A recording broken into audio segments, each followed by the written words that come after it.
আসসালামু আলাইকুম। এখন আমরা চলে আসলাম কিশোরগঞ্জে পাগলা মসজিদে। দুপুরে নামাজের সময় আসলাম, আসরের নামাজ পড়ে কিছু বিরিয়ানি প্যাকেট মানুষকে দান করে দিয়েছি, কিছু টাকা দিয়েছি। দিয়ে তারপর আমরা এখন বাসায় চলে যাচ্ছি। দেখেন পাগলা মসজিদ, কে কে পাগলা মসজিদ দেখেন নাই? কিশোরগঞ্জে পাগলা মসজিদটা দেখে নেন। এটা এসে দেখেন কত সুন্দর একটা জায়গা। আর এটা হচ্ছে কি আমরা নদীর জায়গা, বা চতুর্দিকে বাউন্ডারি হয়েছে। আর এটা হচ্ছে গিয়ে একটা পুকুরের পাড়, আর এটা হচ্ছে পুরাটা একটা মাঠ।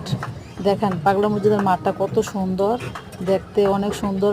মানে বহু দূরের থেকে মানুষ আসে, ঢাকা, যশোর, বরিশাল, সিলেট থেকে, বা প্রবাসী যারা আসে, প্রবাসী যারা আপনার পাগলা মসজিদে দেখেন নাই, বা মানুষে তো 4 কোটি 5 কোটি টাকা দান করে 3 মাস 4 মাস পর পরে আপনার দান বাক্স খোলা হয়।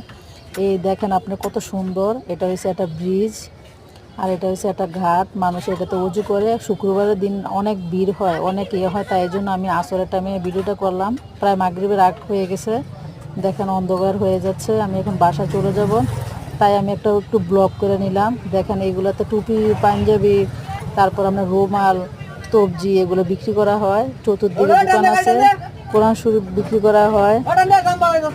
দেখেন জায়গাগুলো কত সুন্দর, আর কত এতিম মানুষ, গরিব মানুষ বসে আছে। আপনার পেটের খিদা, টাকার জন্য বসে আছে, খাবারের জন্য বসে আছে।